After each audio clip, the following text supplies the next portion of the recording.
To make your visit a little more comfortable, if you're not familiar with our space, accessible washrooms are straight through this door to the left.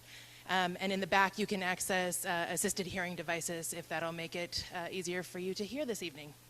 I'd also like to take a moment to acknowledge that these lands upon which we gather this night are the ancestral, cultural, traditional, and unceded lands of the Musqueam people. For a number of years, St. Mary's has had the honor of hosting Vancouver School of Theology's summer public lecture, and tonight we are grateful for the opportunity to do so once again. With that, I'd like to welcome Reverend Dr. Richard Topping, Principal of VST, to introduce our guest this night.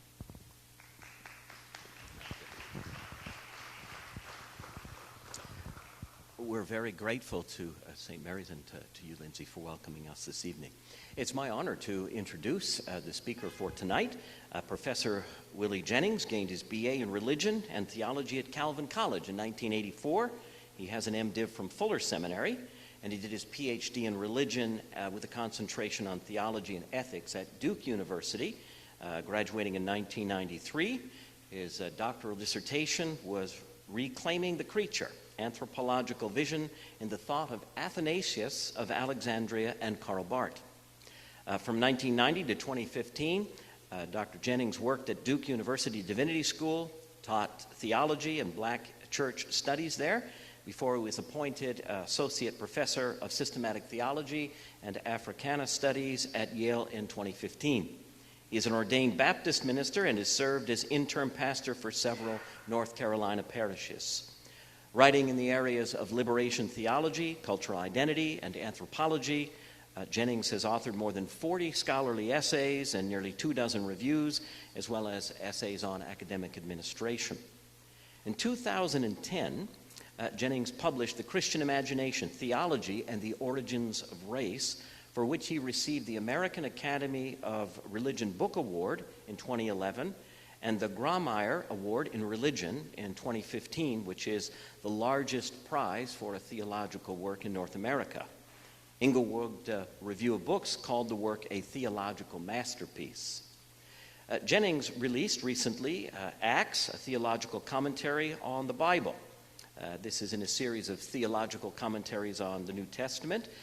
He's currently working on a major monograph provisionally entitled Unfolding the World, Recasting a Christian Doctrine of Creation. He also contributes regularly to Religion Dispatches, a website run by the University of Southern California that concerns the intersection of religion, politics, and culture. Willie is also a wonderful conversation partner.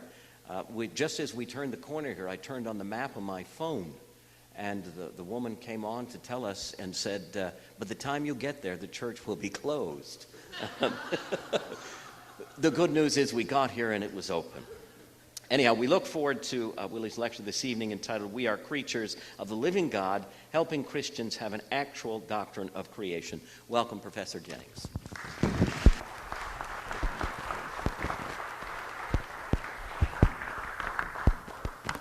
Good evening, everyone. Can you all hear me? Good. I am so glad to be here. I want to thank Richard for that lovely introduction. This is my first time to Vancouver, and I promise you this won't be my last time. I'm scheming now, right now, to find ways that I could come back, say, once a month, maybe. It is an honor for me to be here this week at the Vancouver School of Theology, and also certainly an honor to be on the land of the traditional, ancestral, and unceded land of the Musqueam people. I bring you warmest greetings from the Dean of Yale Divinity School, my faculty colleagues, the students, and the staff of Yale Divinity School, where we exist on the land of the Quinnipiac people. And it is a great honor to be on their land as well. My talk tonight is entitled, as Richard said, We Are Creatures of the Living God, giving Christians a real doctrine of creation. In our time this evening, I want to focus our attention on two things that are rarely thought together, but must be thought together, especially at this moment. And they are place and race. Place and race. We're living in a moment when the problems of global white nationalism and white supremacy are inescapable. They mark the global landscape like a cancer that has reached an epidemic level. White global nationalism, at heart, is the idea that people of European descent should be self-determining, determining of their life on their land. And white supremacy at heart is the idea that they should be in control of life and land for the good of the world. At the root of white global nationalism and white supremacy, and at the root of race and racism, is a set of Christian mistakes growing out of a Christian vision of creation made malignant through colonialism. You see, my friends, those of us who are Christian, as I like to say, not proudly, but I just have to say it, those of us who are Christian, we don't really have an actual working doctrine of creation. Or should I say, one that works toward life. And we have bequeathed to the world a way of seeing reality that serves as the ground for so many of our problems. But I also think that Christian faith offers a way to help us overcome not only white nationalism and supremacy, but also the racial antagonism that structures Western life. And it can also help restore to us a deeper sense of ourselves in the world and with the dirt. So this evening, if you all can hear me, I want to look toward the dirt and think with you about a real doctrine of creation. I want to think about the dirt. I want to begin with a brief overview of what went wrong with a Christian doctrine of creation, and then outline the distortions that resulted from that bad turn. And finally, since we only have one evening together, to suggest a few steps toward a real doctrine of creation, which I hope will be valuable to more than just Christians. So, allow me to begin with what went wrong.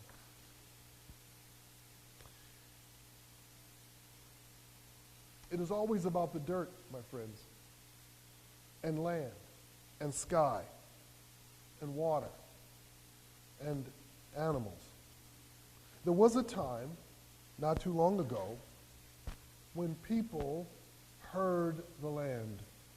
There was a time not too long ago when people could sense the earth, the trees, the wind, and animals, particular animals, varied and distinctive, speaking in and through them. This time has not disappeared from the world, because there are yet people and individuals whose senses remained joined to this world. I am, in fact, talking about indigenous peoples in this world. This time that has not fully disappeared was a time when many peoples, dare I say most peoples on the earth, imagined deep connection to land and animals, not first as their possession, but that which possessed them, held them in an abiding intelligibility that allowed them to make sense of themselves, to understand what they are understanding. Okay. Should I take this off? Okay, should I move this one? Okay. Is that better, everyone? Can you take it off? Oh, thank you. Okay. You know, someday they'll have this thing connected to our bodies so that we will never have to worry about stuff. Not too soon, I hope. So, as I was saying, there was a time when people sensed this deep connection to land and animal, not first as their possession, but that which possessed them, held them in an abiding intelligibility that allowed them to make sense of themselves, to understand what they are understanding, to feel what they are seeing, and to see what they are feeling. Now, this is not a romanticism. I want to make that very clear. I am not describing the proverbial ecological Indian, as one writer put it, nor am I denying all the horrors that have always come with human beings, of war, of violence, patriarchy, and oppression. Nor am I bypassing animal predation and the reality of a cruelty and danger in bare life in and among creatures. None of these truths undermine the central truth that peoples, many before now and many now, sense and live through their connection to the earth and all its elements. What reduced the number of peoples who do this? And what concealed to most of us the truth of this was the work of Christians, specifically Christian settlers to the New Worlds and the modern colonialist era they inaugurated. It began simply as an impulse. People who we now call Europeans entered worlds overwhelming in every way, not just the majestic beauty, but also the stunning landscapes, not just the inexplicable animals in their mind-bending variety, but the vast array of differing languages carried by different peoples. These early Europeans in these new places asked themselves the question, who am I in this strange new place? This was, my friends, this was the right question, the holy and good question. The newness of a place, the newness of place should provoke from us such questions. The question was not the root of evil. Evil grew from its answer. These early Europeans answered the question without the voice or vision of the peoples of the New Worlds. They self-designated. That was bad enough. But the horror continued as they designated vast numbers of remarkably different peoples. As they did this, they quickly began to suture different peoples, clans, tribes into racial categories. These Proto-Europeans, were white, and the others almost white, not quite white, or non-white, or almost black, not quite black, or black. They also created a virile world of designation between white and black, capable of capturing all peoples, no matter who they were, in racial identity. What began, we should say, as harmless designating, soon took its place in a matrix of harm. In that matrix of harm, these categories took on an aggressive life of their own. As I've noted elsewhere in print, the work of these Proto-Europeans naming themselves white and others not white was only one side of what constituted what we now know as racial identity. The other crucial part of that construction of racial identity was the formation of modern private property and the destruction of place-centered identities. It began with theft. We must never forget that. The land was being taken, and the animals were being captured and killed at a monstrous rate. And the plants and the landscape were being altered irreversibly. And while this was happening over decades, over centuries, people in the colonized worlds were being forced to think themselves in disorienting ways, to think themselves away from land and away from animals and into racial encasement, that is, into races. They were forced to isolate their bodies from the land, now turned into private property, and to reduce their identities down to their bodies and the activities of the body. Identities were never meant to be carried only by bodies. Christians forced them to do this and imagined that this was the right thing to do. We must never forget that. Because this is how they saw the world, as isolated bodies, racialized bodies, and privatized lands. Now, how Christians came to this way of seeing the world is a tragic combination of two things: a loss of vision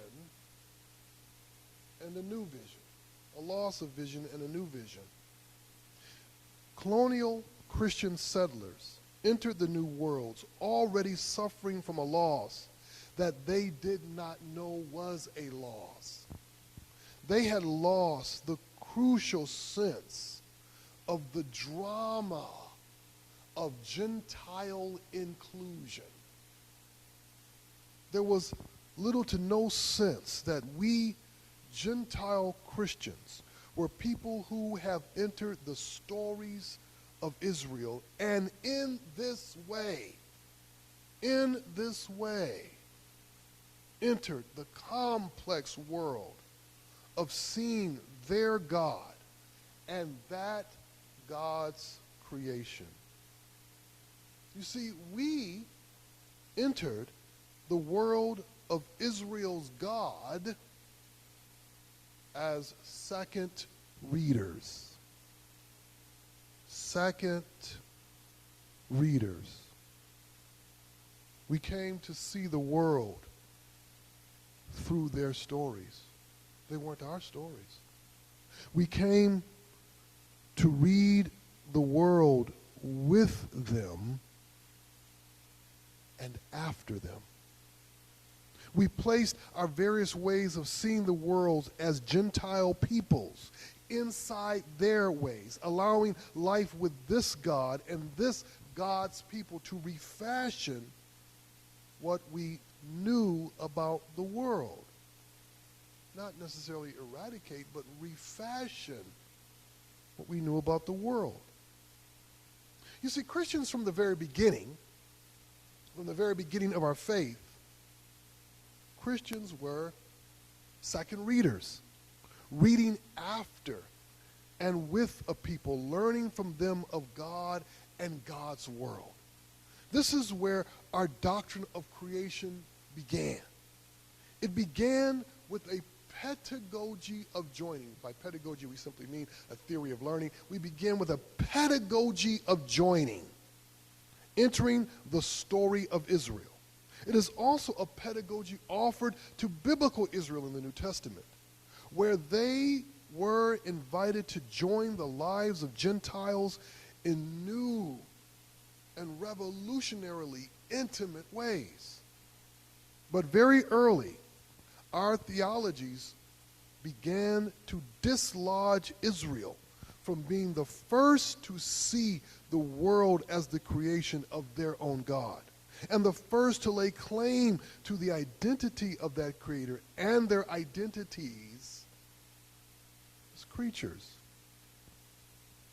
We rejected our identity as Gentiles, joined to the people and promise of Israel, and thereby we rejected our position as second readers.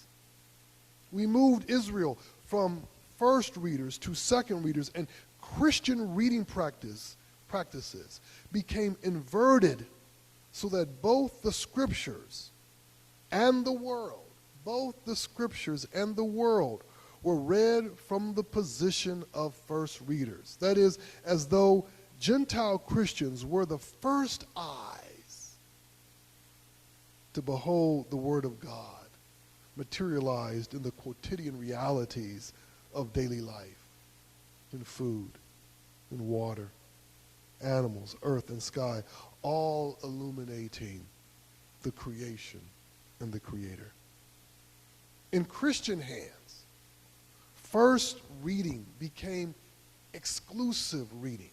Gentile Christians pretending to be the first readers would mean that we were the ones who actually knew the identity of God, our Creator, and by implication, the ones who could see the world as God's creation. We could see it, and others who did not believe as we did could not see it. Very early, we don't know exactly when it began, but we know it did begin.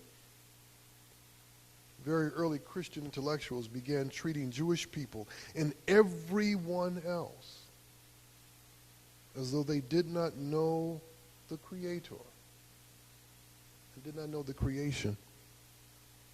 The impulse to listen to the world, the impulse to listen to the world through the ways other peoples listen to the world. The impulse to listen to the world through the ways other peoples listen to the world was buried so deeply in our faith that very few of us even knew that it was there. So those Christians who came to the New World already believed that only they understood the world as God's creation. This we must never forget. They came without the eyes to see other eyes seeing. They came without the eyes to see other eyes seeing. They came with a loss of an authentically Christian vision of creation, and they also came with something else. What is the something else? I'm so glad you asked me. They came with a vision of possession. Christian faith in the modern world was formed inside a hermeneutics of possession. That's the most important sentence for tonight. A hermeneutics of possession. That is a way of interpreting the world with the first question, who owns this? Who does this belong to? Christians came with that vision. Christian faith in the modern world was formed inside a hermeneutics of possession. As colonial settlers looked and listened to the peoples of the New Worlds, they saw in them and they saw them through possession in two profound senses. First, they saw them as demonically possessed, that is, under demonic influence. That influence was seen in the ways they talked about the land and animals, earth and sky, landscapes and seasons. For these native peoples, they talked about their places as though those places were alive and speaking, the missionaries said. That those places were joined to them, these native peoples, and to their ancestors. For many native peoples, both their sense of well-being and of identity formed and flourished through constant interaction with specific places and land, animals and places. They were not simply in a place and with animals. They were not simply on the land. The place was in them, and they were within the animals, sharing life and vision, joined together as family. Such a vision for most missionaries was demonically inspired confusion. Later in time, to be called by other Western intellectuals forms of animism, and still later to be called by many Western intellectuals pure cultural primitivism. This first sense of possession joined a second sense as colonial settlers concluded that indigenous peoples were ignorant, especially in regard to the proper use of the land. That's key. The proper use of the land. In the minds of many colonial Christians, indigenous peoples did not understand what land was. It was not alive and communicative in any serious sense. It was simply a resource to be used in whatever way we choose to use it. And animals should be understood in the same way, as tools for use or for enjoyment. In place of this vision of a communicative and animate world, colonialists installed the conceptual foundation for the building we live in to this day. That is, of a world that revolves around a centered white self, a body that projects meaning onto the world, onto land and animals, through reductive forms of naming and designating, classifying, analyzing, and summarizing the nature of being, and the beings of nature. Friends, this is a distorted way of seeing the world. And from it grew distortions in how we see our bodies and see land. I will only, in the time I have remaining, I want to outline 3 forms of distortion this evening. The first was a racialized vision of maturity. The early Christian colonialists entered the New Worlds utterly convinced that they were in the New Worlds only by the hand of God. So far, so good. Only through God's ineffable providence. But they were there for one central purpose: to bring the new worlds into maturity, mature use, mature development, and of course, a mature perception of what the world actually is. What does maturity look like? Maturity of mind and body, of land and animal use, landscape and building, family and government. What does maturity look like? The colonialists drew the answer to those questions solely from their own lives and their own bodies. And what emerged out of this was whiteness. Whiteness emerged as a horrific answer to that question. No one is born white.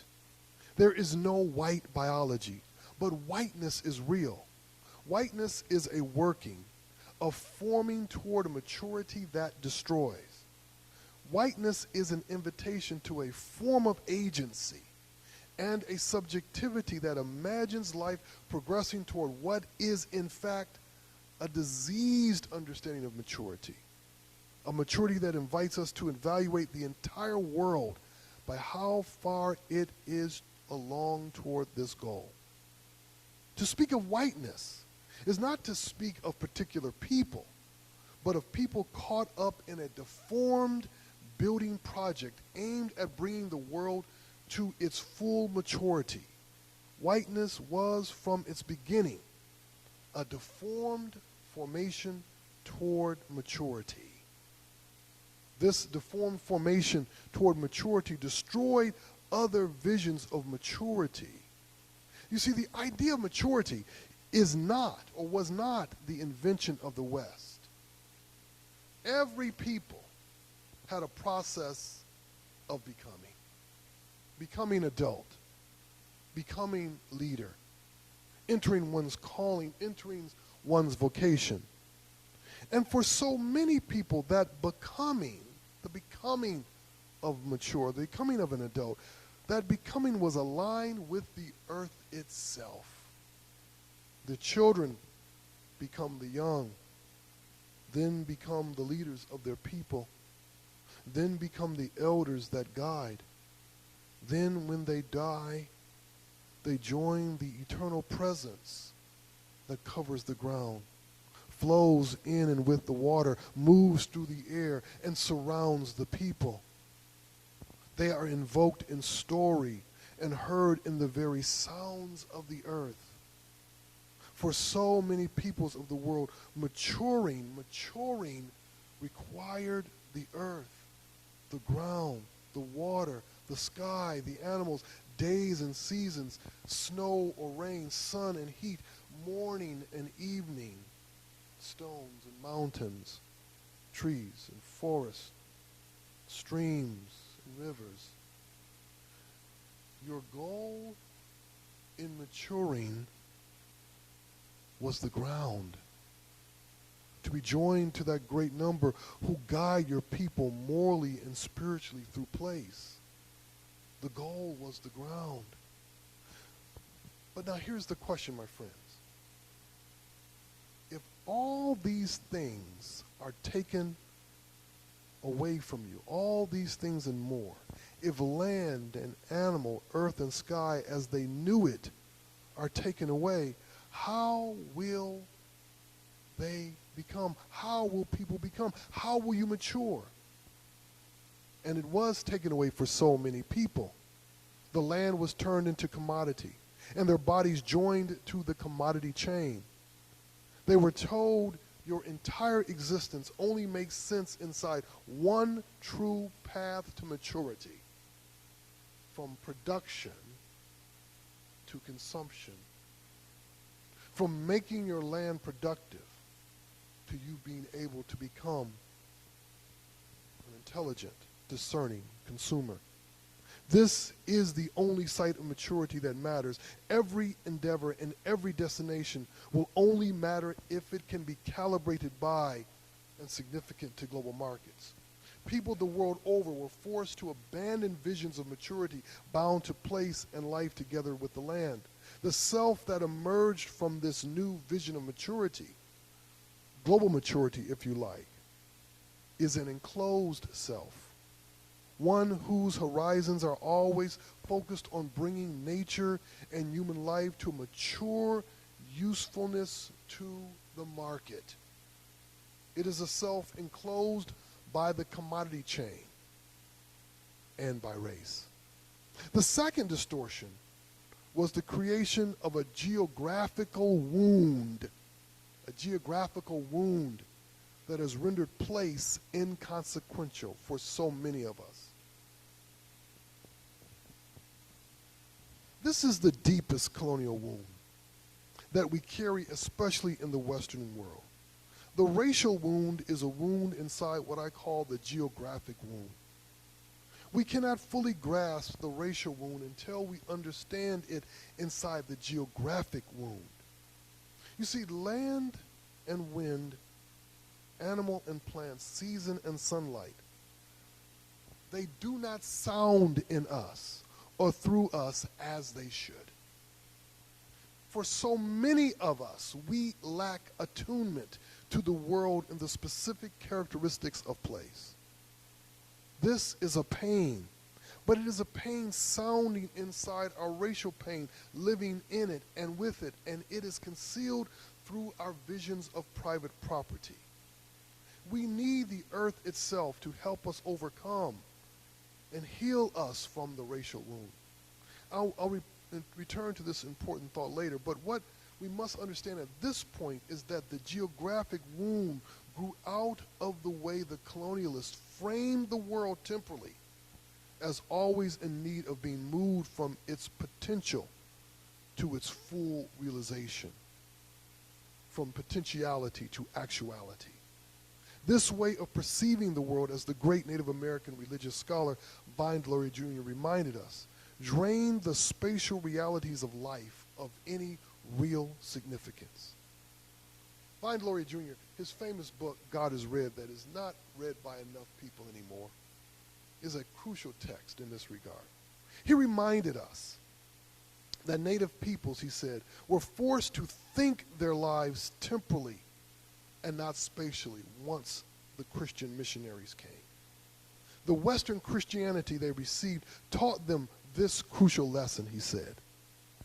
Where you were temporally, that is, where you were going, moving, developing, where you were going, moving, developing toward, was far more important far more important than where you were spatially.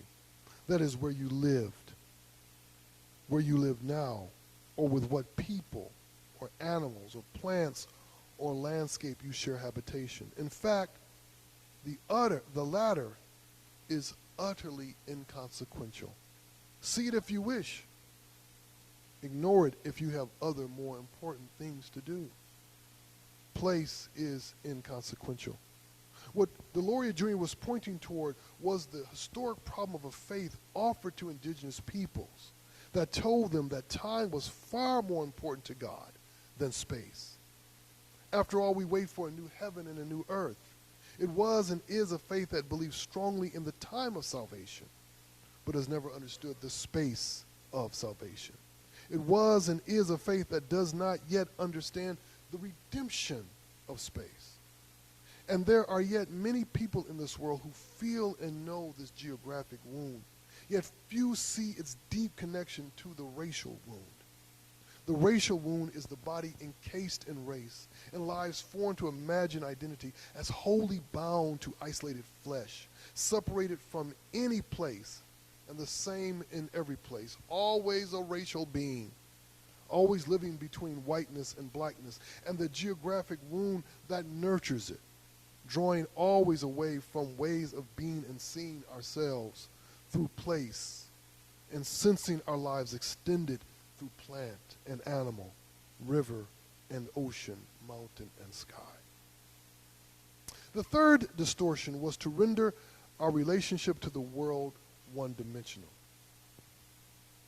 You see, the pedagogical goal of so many missionaries and the other colonialists was not simply to bring the New World peoples into the reality of salvation, but as fundamental to that salvation, to change their ways of seeing the world so that they too would come to see themselves rightly as centered white selves who project meaning onto the world and we bring nature to its full purpose and use. This crucial educational hope was to disabuse native peoples of any idea that lands and animals, landscapes and seasons carried any communicative or animate density, and therefore any ethical or moral direction in how to live in the world. Instead, they offered peoples a relationship to the world that was basically one-dimensional, which is, we interpret and manipulate the world as we see fit, taking from it what we need, and caring for it within the logics of making it more productive for us. That is, we draw the world to its proper fulfillment. This is crudely put, but it captures the trajectory of how humanity's imperial position as stewards of the creation was most often, dare I say continues to be most often, interpreted in and from colonial Christian context. This tragedy has grown over the centuries, giving birth to the unrelenting logics of development and extraction. People all over the world, have been taught to read their places, to see the animals,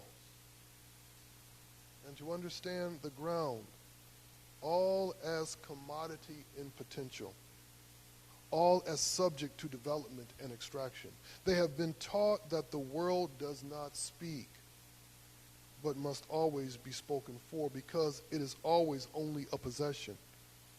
And nationalism formed out of a vision of land as possession. These three distortions. First, a sick vision of maturity tied to racial encasement. Second, a geographic wound that renders place inconsequential. And third, a one-dimensional vision of the world bound up in a hermeneutics of possession, shape the way we see the world. And although we have been taught to see the world through distortion, most of us, if not all of us, carry some sense of the world acting on us, even calling to us of a deeper reciprocity that we constantly thwart by the ways we inhabit our bodies and by the ways we build habitation. It is this deeper reciprocity that I want us to consider and draw on within an alternative vision that builds from Christian faith. So as I close, I want to offer just a couple of elements for a real Christian doctrine of creation that I believe would be helpful for those of us, for all of us, and even for those who are not Christian, and even for those who just simply want to hear the world again. First, it begins with seeing what we Christians were taught not to see. Like many of you who were raised in the church, I listened over the years, literally, to hundreds of sermons, maybe even thousands. That's a joke, right? But I listened to over hundreds of sermons from both testaments, passage after passage.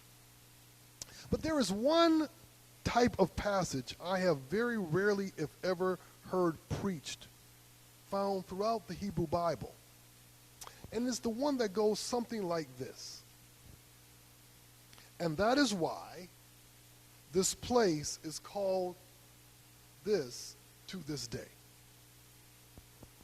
And that is why these rocks are here. And that is why this memorial is built here. The place name is almost always the punchline of the stories in the Hebrew Bible. Almost every story in the Hebrew Bible ends with that punchline. And that is why this place is called this. The hearer or the reader is taught by the story to know the place. But I was not taught to read the stories with places in mind. And I was denied any formation in a pedagogy of place, of paying attention to stones and rocks, rivers and trees, and to know that my moral vision, this is the part I want you to capture, that my moral vision was meant to be coordinated by the earth itself. That to know a place was to know myself hearing God speak. Nor was I taught to read the scriptures, the stories of Scripture, with animals in mind. If you take the animals out of the stories of Scripture, most of the stories fall apart. They were always just the backdrop, the white noise that I was trained to ignore. What I was taught to pay attention to was who got the land. And the land was already presented to me as private property owned by an individual or by a nation.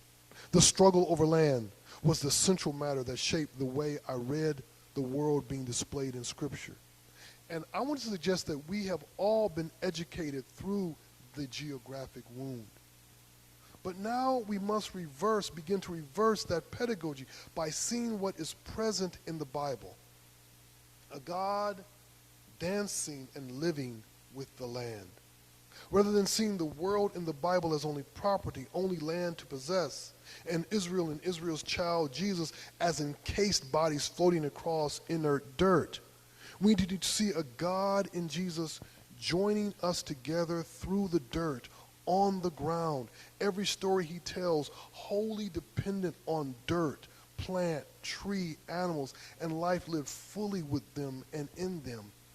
We need to see Jesus by the Spirit drawing us to attend to earth and sea, animal and sky, and being pulled with his disciples by the Spirit across boundaries and borders to be joined to other peoples precisely in places. We need to see in this way in order to transform the first question we have been formed to ask when it comes to place, who owns it, into new redemptive questions. What is this place saying to me? Echoing the reality of God's presence. Who is here? Who is here in this place to teach me to hear? We need to ask these questions because through them, the Spirit of God will begin to heal us, drawing our sense of ourselves beyond the enclosure of the racial body and cultural definition to a wider sense of self and identity in and through place. This is a listening to place that is not in competition to revelation. We are the inheritors through colonialism of a monotheism placed in opposition to the land itself, against listening to and with indigenous voices. We have inherited a way of seeing the world that washed out the creator-creature relation, turning it into just an idea we believe instead of the experiential context within which we understand ourselves and our life with God. Next, we need to learn to draw new lines in the ground and on the ground. We need to draw a new economic geography that transgresses property lines. If I had more time, I would spend more time talking about this, but I don't want to press your patience with me. In response to a pledge made to Jesus by a scribe who said he would follow him wherever he goes, Jesus uttered those famous words, "Foxes have holes, birds of the air have nests, but the Son of Man has nowhere to lay his head." Matthew chapter 8, verses 19 and 20. And rather than imagine this as a signature of the homelessness of Jesus or his lack of property ownership, I want to think about this in relation to the demand to follow him, the demand of discipleship in the face of house and home. There's a book I want to recommend to you by Brian McCabe called No Place Like Home, Wealth, Community, and the Politics of Ownership, where he notes that home ownership has become one of the primary ways to indoctrinate people into maintaining and supporting the status quo, acquiescing to deep capitalist logics, resisting systematic social change that would involve the operations of real estate through the reformation of neighborhoods and communities. McCabe has captured a crucial point in his book that Christians need to take very seriously. The joy and good of having a home is now captured inside the horrors of the line and the way the line teaches us to accept the geographic status quo. We must find ways to map new lines of connection across property divides that are the physical and material causes of segregation, gendered, racial, cultural, and class. We need to get real estate companies, city planners, community organizers and activists, homeless people and others together to rethink the home. What is at stake in doing this important work is reconnecting how people see their needs. People see their needs, see their own needs, and they will often see the needs of their own people, but they will rarely, if ever, see the needs of people joined, see mutual interpenetrating needs. It is precisely at the place of our joined needs that Jesus offers us his body. Finally, we need to learn how to draw new circles of belonging that overcome our deep commitments to segregation. Today and around the world, we are creating structures of segregation so deep, so aimed at permanence, that their goal is to completely naturalize geographic inequalities.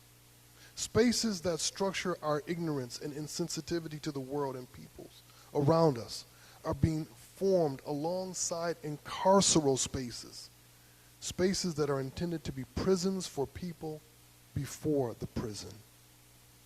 An incarceral space is a space being slowly strangled of physical options and psychic hope. Few, if any, libraries, few, if any, places to sit and think, swim and run, meet and talk, few, if any, lines that run from their centers to other city centers, and certainly not to the subdivisions of delight that are increasingly occupied by people with money, pushing the poor and vulnerable to the edges of existence. We must challenge the creation of places bound up in segregation, hidden behind price points and architectural design, city planning, and market forces. In the last chapter of the book of Acts, and of course I was going to end with the story from the book of Acts. I'm here teaching a course on the book of Acts, so I have to end with Acts. In the last chapter of the book of Acts, we find Paul living in Rome, waiting for his day in the courts of Caesar, under house arrest. Now, of course, this should not be imagined as though Paul was living in the suburbs, enjoying the peace and quiet of sequestered living. He is in prison, with a soldier guarding him. A home, but yet a prison, like so many people who live in this world, in homes that are yet prisons. But Paul there in the center of empire, in an incarceral space, does something extraordinary. Paul welcomes all who come to him, proclaiming the kingdom of God and teaching them about Jesus Christ. Paul finds himself inside a communal gesture, an openness to all who would come to him, sharing in a meal and learning of faith in Messiah Jesus. This gesture of openness echoes the desire of God to draw all who would come and experience reconciling love. This gesture and the divine openness it signifies, however, requires a concrete place and the possibilities of sustaining life. Geography matters for hospitality, and geography matters to God. We who follow Jesus are caught up in God's own desire to make God's self-giving tangible, palpable, lodged in geographic space and concrete place. The Spirit who brought Paul to this place and time seeks to mark this place and all places with divine presence. This, my friend, is where a Christian doctrine of creation must begin to matter in this world. Thank you very much for your patience.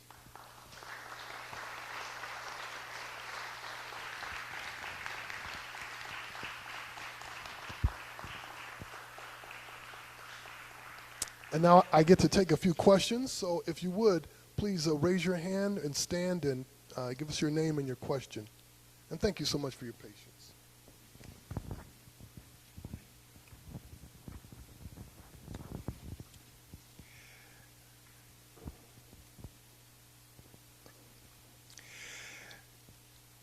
You have said a great deal tonight, and others will want to come in from different angles, and I haven't been really thinking of questions I want to put to you, except that you have stirred up in me ways in which I wanted to reflect briefly, if that is part of the process. You and I are both Christian. I believe that we are both Gentiles. Would you agree? I have been reading lately about that division between the church when Jerusalem faded and when the Gentile mission began to develop. It wasn't a white Gentile mission. It was Middle East, and who knows where, about 500 years later, a white man became a Christian, and so it went. And I must say that as I am white, there are certain things that I took for granted when I grew up. My father and I, we collected British colony stamps only. It never dawned on me that there was a kind of a hidden agenda there. But it did say to me that, yes, Europeans did 500, 1,000 years later manage to inhabit through exploration other parts of the world. I'm not aware of other racial civilizations that did the same thing. It just happened that that was the way it went. And so it has developed. Missionaries did come out, and they, for good or evil, for whatever, they missed the mark, as I think that you have rightly said. But there was one thing, one word that you never used today, that is the word stewardship. We are called to be stewards of time, of person, and place. And we have done very well. And part of that process has produced the very universities that you have inhabited and teach from and are at this week. That's what I want to say. Others will want to say something from a different direction. Thank you so much for your comments. And I was talking to Richard about this earlier. Stewardship is an interesting word. And uniformly, it is badly deployed by Christians. Here's the problem, the fundamental problem, in the way, and especially within the last about 150 years in which theologians have articulated the idea of stewardship, whether they're Catholic, Protestant, Orthodox. Almost every account of stewardship begins with this premise, that the world is property. Well, I'll put it to you this way. When they describe the care of the world, it's described as something that must be cared for. Right, but I want you to capture the wider point. The wider point is that to begin with the world as a thing that must be cared for is already a distorted vision of the world. Let that sit with you for a while. There's a great little book by a guy named John Berger called Why We Look at Animals. I mentioned this in my class today, earlier. Maybe I'll sit this here. John Berger says in this wonderful little book, Why We Look at Animals, says that most peoples of the world from forever were shaped in a sense of looking, observing, and evaluating animals. But they were also shaped with the idea that animals are looking, observing, and evaluating us. And then he says, he asks the question, what does it mean to have your life shaped with a deep, palpable sense that you are being observed by the animals? What would it mean to imagine that part of the way in which you will be judged by God is by how the animals have observed you and watched you? Now, that does something very different to an idea of stewardship when you imagine that you're not simply caring for the birds.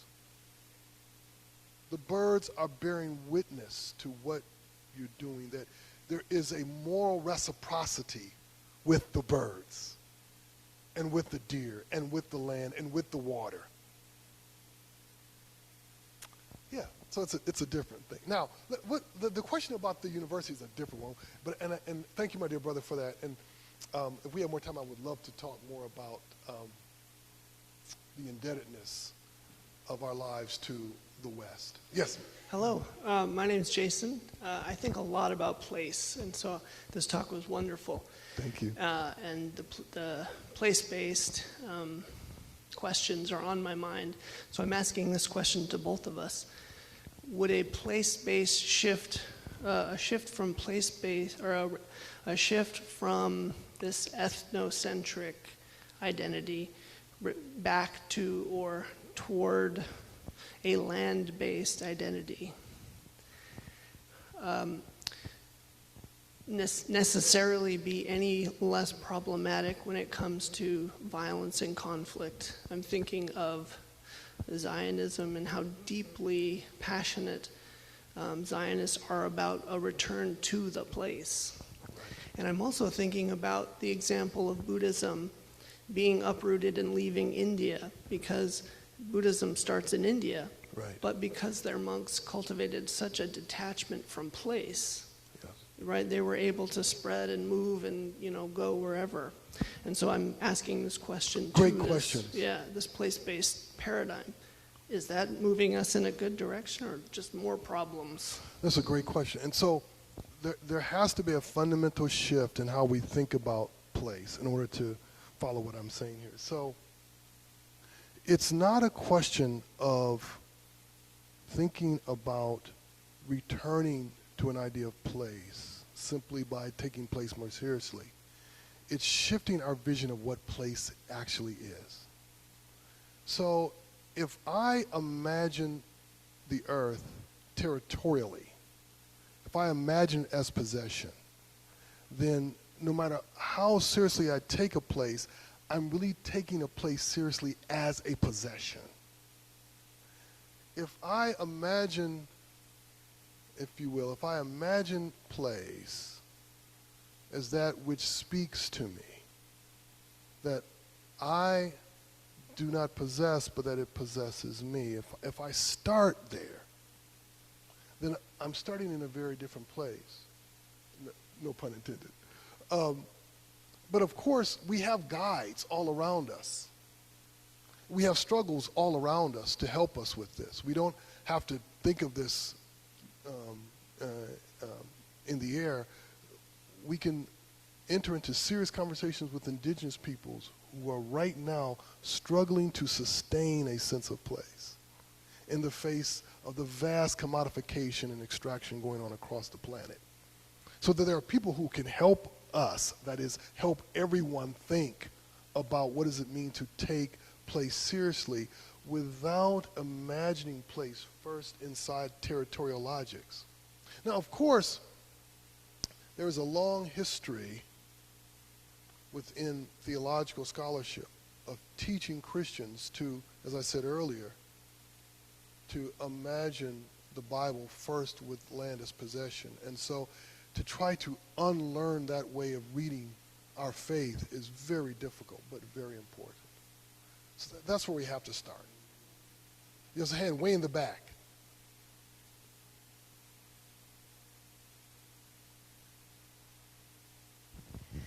Hi, I'm Cree and Dene from northern Saskatchewan, so almost like the Northwest Territories. And I have a memory of living in the land and not being in Western society. And looking at that as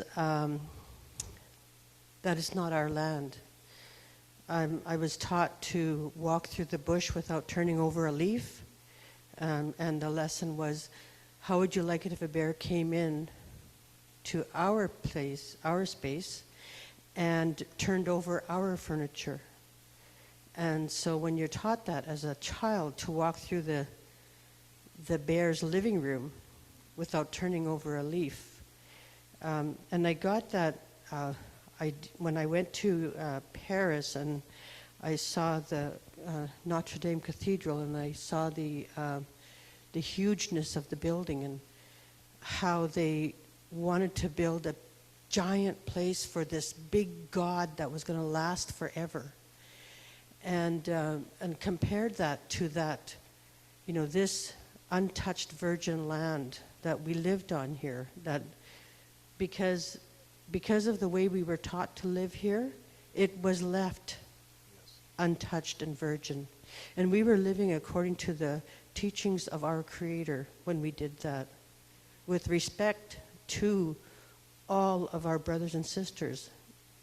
And so that is definitely a different way of being in relationship to the land, that has absolutely nothing to do with possession. Yes. And the bear is actually the most important friend for us up there. And so we had to be very respectful for the bear. So, Thank you. And tell us your name. oh, I'm Vivian Seegers. Thank you so much for what you shared. There's this great story. I mentioned this to my class this morning. It's in a book called The Way of the Human Being by a guy named Calvin Luther Martin. How's that for a name? It's Calvin Luther. It's a great book, The Way of the Human Being. And he says he has this great story, but he has this phrase in telling this story that when early missionaries came to the New World, and when they stepped on the lands of many peoples, what they did not realize is that they were stepping onto their skin. It's a great phrase. Because who they were and what the land was one story. Now, there's a different sense of connection to land that comes with nationalism, and this gets back to your Zionist question. But that sense of connection to land is a very different matter. It's inside of a possessive logic. What you just described is something very different, which I would like to argue is far closer to what is displayed in Scripture. It's not land as possession in that sense. Now, I want to come back to something I said earlier. I was taught, as so many others, to read the stories of the Hebrew Bible with one crucial question in mind: who owns the land? And that's terrible. So if you read the Psalms, you will never get an answer to that question. If you take the question, who owns the land? If you take the question, does Israel own the land, in the Psalms, you will not get an answer to that question. But you will get a really different vision of what the land is if you read the Psalms without that question in mind. Because what you will have a communicative and animate world interacting with the people of Israel. You will not have the land as their possession in the Psalms. But, of course, this is why so many of us are very poor readers of the Psalms. So you had your hand up, my dear sister, yes.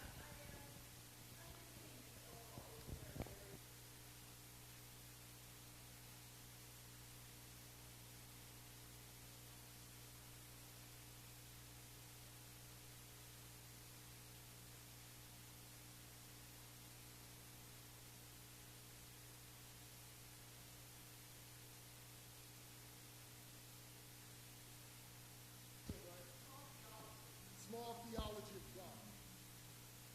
Yeah, that's right. But actually, what's at play? No, there we go. Actually, what's at play is less a small theology of God and a absent theology of the creature. We really don't know what to do with ourselves as creatures. That we are deeply connected, not simply to the world theoretically, but the way in which we live out love for God is to enter fully into our creatureliness.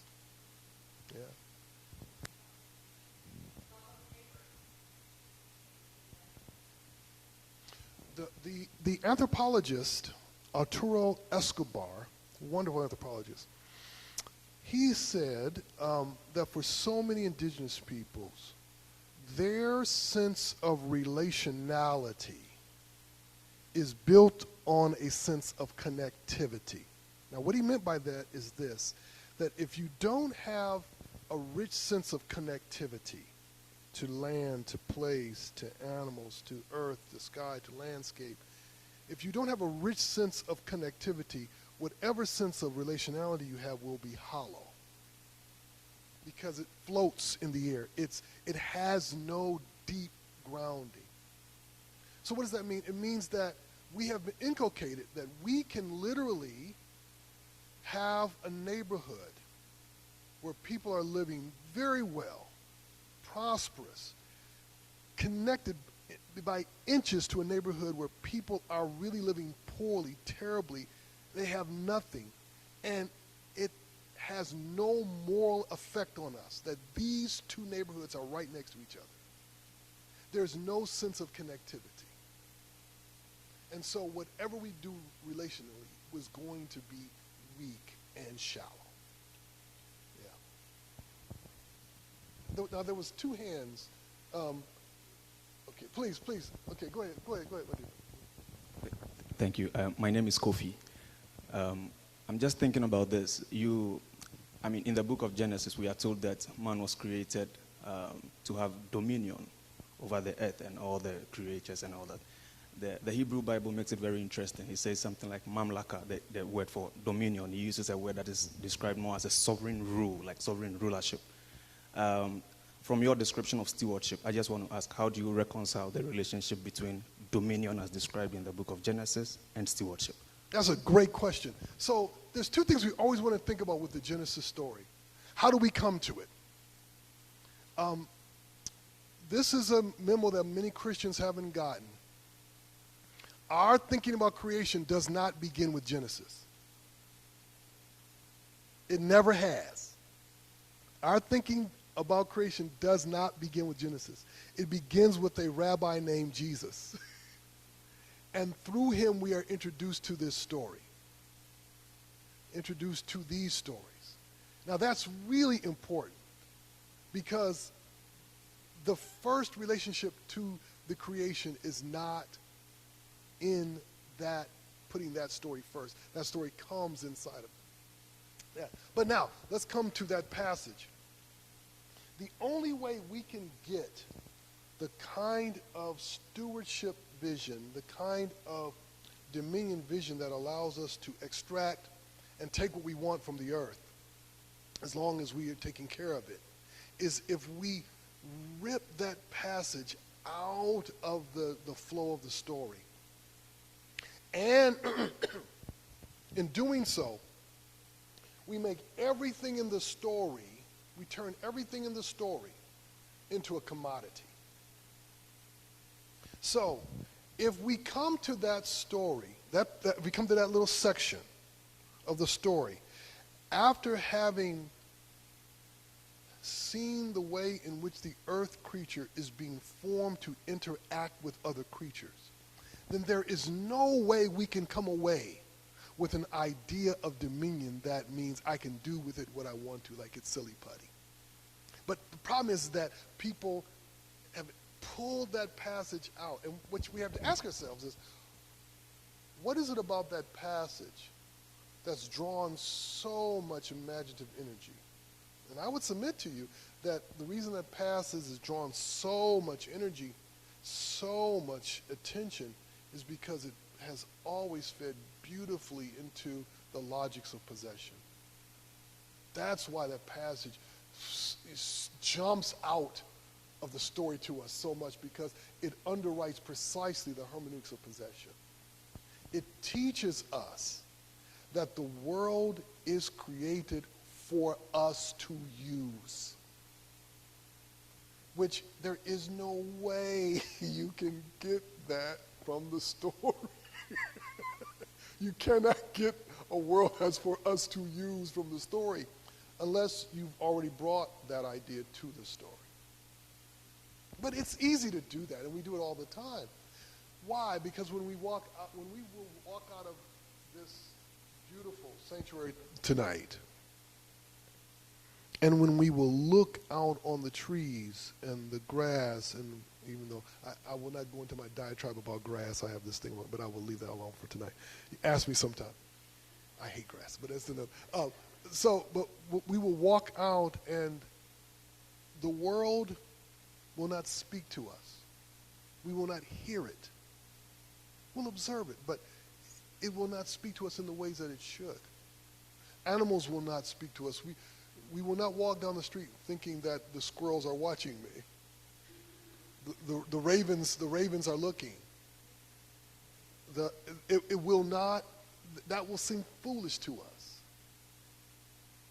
which means the world has already been turned. It's already been turned. Yes, now there was another hand. Yes, my dear sister, go ahead. It seems like a lot of what is at the root or base of the things that you describe is amassing things in whatever sense and making things into objects rather than subjects so that we can amass them.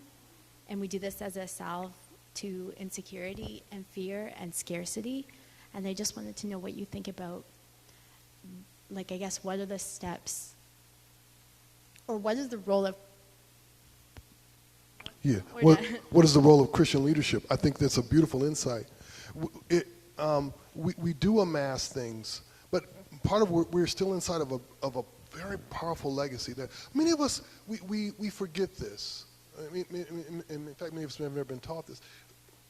You have to remember, or you have to, let's just say remember, you have to remember what it was like for those early missionaries to come to the new worlds, whether we're talking about what we call Canada, or we call the United States, or we call Latin America, or we call New Zealand or Australia. To have been raised in a world in which your entire existence was 50 square mile radius, and then to come to a new place where you are given 80,000 acres. To imagine what it's like for people to come for the first time and see the beauty of what you call Vancouver. Imagine the first time someone sees it who's never seen anything like this. How overwhelming that is to see majestic mountains or rivers and to have someone whisper in your ear, "This is yours." Now, what will that do to your Christianity? It will distort it. I don't care who you are. The first time you look out and see the majesty of the landscape and someone is whispering, "This has been given to you by God." Thank you, God. Now, you might have been a wonderful person, but at that moment, you become something else. And at that moment, the idea of stewardship becomes something else. At that moment, the way you read the Bible and read Genesis becomes something else. Because you have 80,000 acres. You have rivers, you have lands, you have mines with copper and silver and gold, and all the people on the land, you can do whatever you want to them, and no one will stop you. But you're a good Christian. And you're going to try not to do anything wrong. Now, what does that mean? Here's my point. We are all still inside that legacy. We're all still inside the trajectory of that power. Even if we have just, a quarter acre with our little house, we are still inside that feeling, still inside that affective reality. This is mine. So it's very difficult, isn't it? Unless you have a faith that starts to speak against that very sensibility. It might begin with something as simple as you don't really own anything, even if you have a piece of paper that says you do. It is God's. It may then build backward to start to learn the history of who actually lived in this place before I did. It may start to push back beyond the sensibilities that come with private property and property lines to ask, how do I live in this community? It may push even further back to start to say, well, I want to start to talk to real estate people and developers and architects and start to talk about a different way of thinking about how we do this thing called habitation. And before you know it, you've gotten yourself into a lot of good trouble. Yeah. Yes. And this dear sister's been waiting patiently, and then you know I do, brother. And then that brother's next after this wonderful sister. Mm-hmm. My name's Gwen McAllister, and I'm here from Winnipeg for the summer school. Oh, wonderful. And I'm part of the Anglican Church of Canada. And the decision-making body for the Anglican Church of Canada is meeting, starting in a couple days. And if I have it right, on Friday morning, they will be sitting down and discussing and voting on whether the Indigenous church within the Anglican Church of Canada will be supported in being self-determining, in having a province in which it can have its own structure and decision-making processes. And I'm wondering if you have any theological reflection for the Anglican Church of Canada as it goes into that. Ooh, boy, you're putting me on the spot. It would be presumptuous of me to try to advise the church body. I can say that I am always heartened to hear of any church body in any church that is trying to think very seriously about the history of land and our own existence in it. I've said in many contexts, and I know here in Canada you've been doing some of this, but every community needs the equivalent of a Truth and Reconciliation Commission. Every community needs to know not just the history of the dispossession of First Nation peoples, but also the history of land use and distribution, the history of real estate, the history of the decision making of what was built and where it's built. It's really important to know those things, because without that knowledge, the very geographic practices that underwrite injustice and inequality continue because there's no moral compass brought to that. So my recommendation is that in whatever is done, there's deep pedagogical work that needs to happen in terms of teaching people how land actually works. And there needs to be a moral compass brought to that. There are not enough Christians. I don't know if it happens here in Canada, but in every community in the States, there are these, they're called commissioners in most contexts in the States, where they have these monthly meetings where decisions are made about bus routes, about price points, about where residential buildings happen, where commercial buildings happen. And those are the most important meetings in any community. And Christians are rarely there in mass. Those are the moral, that's the moral conversation. And it would be great if church bodies understood that. So, I mean, that's probably not really helpful about how to think about supporting indigenous peoples, but it's a start. Thank you for that great question. Yeah, my dear brother. My name is Mikhail, and I just want to thank you for your great lecture. It was really stimulating. I also want to thank you for your work. I came to your work a couple years ago, and it's actually led me into the housing sector for nonprofit. Wonderful! And I do want to advise that to everybody as well. At UBC, you can actually get involved kind of from property management to real estate for $1,000 or something like that for a course, and so it's wonderful. It's there. So that was kind of mainly from Willie Jennings, kind of recommending that. So I have two questions, quick questions. One theoretical, one practical. Theoretical, kind of in the early church, I heard you kind of hinting on some of the Hellenistic and or kind of Greek aspects of kind of the capture of the tradition for private property, things like that. What were kind of, just curious to know kind of what your suggestions are around that, and if there are non-Western traditions maybe to look at, say the Syriac tradition or Ethiopic tradition, or would, from your perspective, would they actually kind of say the same thing?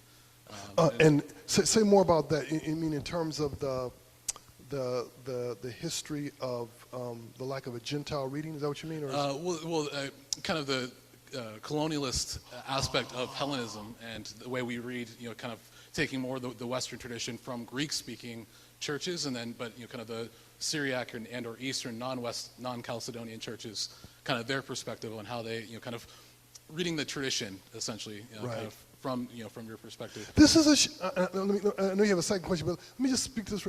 This is a shared problem, and sad to say, I have not found a distinction in this fundamental problem with any sector of the Christian family, because it's at our root. Very early and I was saying this to the class earlier today. Very early, Christians started engaging in really virulent anti-Jewish rhetoric. And it comes out of, in many ways, it just comes out of nowhere. Now, there are some theories among New Testament scholars where it comes from that I won't bore you all with right now, but it is a problem. And the way I put it to the class today is, what at heart, the problem is that we Christians got tired of the vulnerable position of being Christian, of entering the story of another people. And that's across the board. Everybody seemed, in many ways we're talking about before we would talk about church splits in that way, but everybody was inside of that impatience with the vulnerability. We who are Christian are inside Israel's story. It is always their story, and we are always inside their story. And there was a point at which Christians got tired of saying that to themselves. And we started saying that this is our story, and they are the... Early Christian writers actually called Jewish people Gentiles, actually called them heathen, actually called them the haters and killers of God. This is just, it's bizarre. Anyway, so anyway. No, that's extremely helpful, and that gives me something to chew on. Second practical question, say, we're on a lot here, kind of next door. How do you talk to somebody, talk to the owner itself, to not necessarily swindle them, but talk them out of the $3-4 million that they have rested in this property? This is a great question. Here's what we have to do. What we have to do is, and this is what I want churches to do. Churches have to become crucial places of geographic memory. We have to help people understand what was here before we were here. The rich story of how places come to be is often missing from how we operate in places. And this is where we have to begin. So we don't begin by telling people you have to make this decision or that decision about what you're going to do with property. We will get there. But the first thing we have to do is we have to ask the crucial question, what was here and what difference does that make? And then we have to ask a deeper theological question. What is God saying to us as a people? I'm talking to a church. What is God saying to us as a people about how we should be in this place? And to make it a very serious theological question, how should we be in the place? I want individuals to ask the question, how should I be in this place? It is not unusual, and I've been doing this for a while, it's not unusual to meet Christians, people who have been Christian for their entire life and have never prayed or asked a simple question, who should I be in this place? They've never thought about place at all as a Christian. And for so many of us, our ecclesiology, our vision of church, is deeply deformed because church is inconsequential to place. Many of us have been taught this. It doesn't matter where the church is. It matters what goes on in the church. And there's a point at which you have to realize that is the most ridiculous thing that one could ever say. I mean, because if that's the case, why the incarnation? I mean, God could have kind of done that from heaven, right? The incarnation is not simply that God became flesh. God came all the way down to the ground.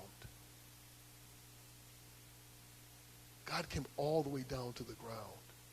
And the Jesus who talked to us, everything Jesus said came from the ground. If you take away everything he said that had to do with land or dirt or plant or animal, you would have 2 words. That's all you'd have.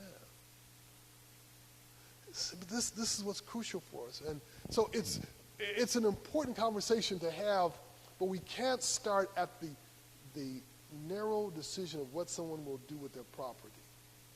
We want to open it up and then come to that conversation. But we do want to come to that conversation. I've been in a few places where people have tried and are trying right now to bring together real estate people, developers, city planners, city engineers, architects, homeless folks, to actually talk about the relationship between discipleship and place. Boy, I would love to see that happen in every church. That would be so great. All right. I think we should have one more because I know you folks, I know you must be worn out, and I've been talking at you all night, so please.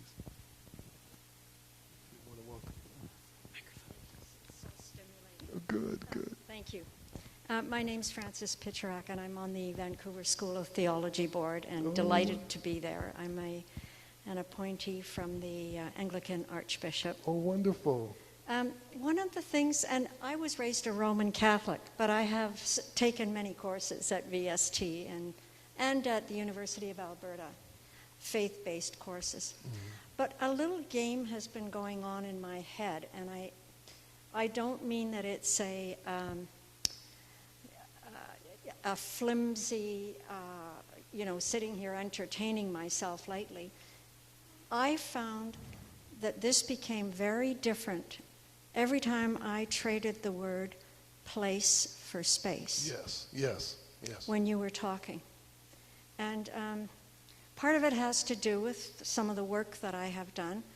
But if we change it from place to space, I get a very different sense of how we would then answer the questions if we started first with what's going on in this place or what's going on in this space. And we're less bound, I think. Anyway, it's a dilemma, so I'm going to stop because you're the expert. Mm-hmm, mm-hmm. So thank you for even stimulating that strong noticing on my part that what difference would this make? And I don't mean it in a playful way. No, that's a great comment and a great question. There's a wonderful author I want to recommend to you. His last name is Casey. If I remember, I think his first name is Ben, but I can't remember. He wrote a huge book on the history of place, but he has a little essay called How We Went from Space to Place in a Very Short Time. And his point, which is a crucial point, is that the development of the idea of space as a nondescript, empty tabula rasa from which we can write anything is the destruction of a sense of place. So people much more easily think about space than they do place. Because place means history. Place means connection. Place means reciprocity. Place means responsibility. Space means ownership. It means the creative possibility of doing what I want.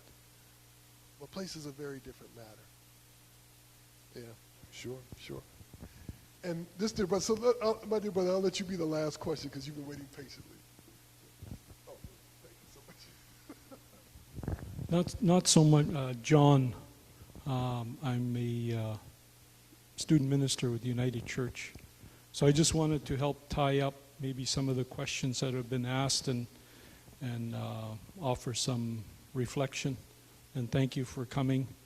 To the question that was asked, what does the Christian leadership do when you're contending with issues on land or any issue and indigenous people? I think Christian leadership can help point and focus discussion.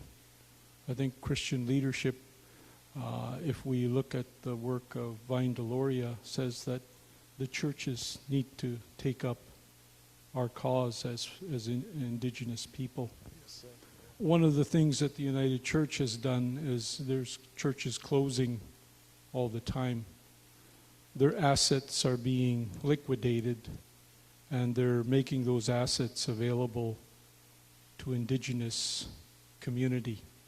So indigenous churches, indigenous community, indigenous nonprofits. So that's where a lot of the resources are being redirected now.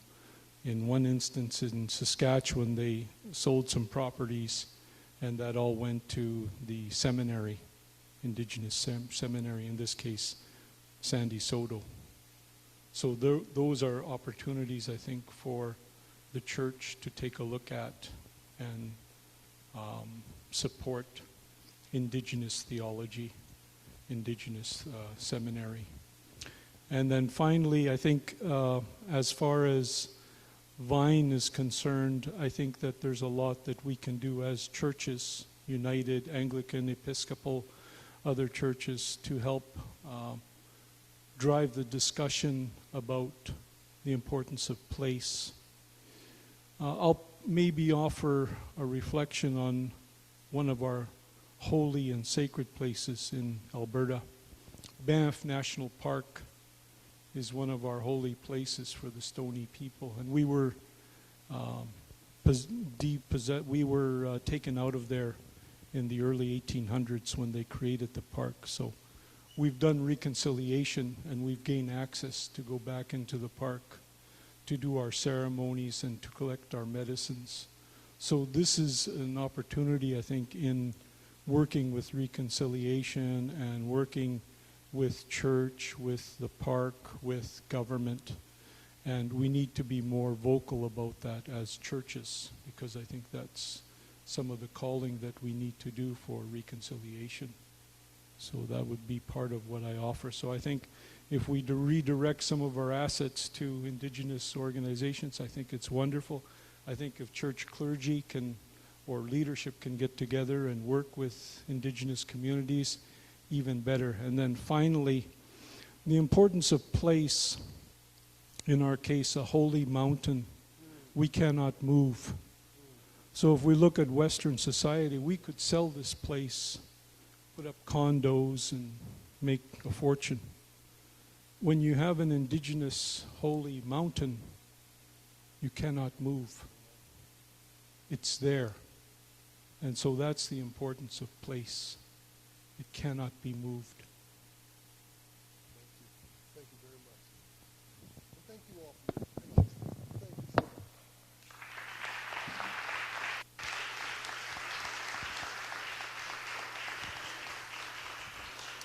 I want to thank all of you for coming this evening to the lecture, and again to thank Willie for the quality of the questions and the discussion afterwards show how close attention everyone was paying, and thank you for giving us the gift of your time to talk about those things. A colleague of Willie's is coming this fall to VST in November, Norman Wurzba, and Norman has worked a lot on issues of land and food, and he'll be giving a lecture early in November, and word will come out from the Vancouver School of Theology about the opportunity to attend that lecture. And I hope that you'll take advantage of that to follow up on this very important discussion tonight. So I wish you a good evening. Thank you.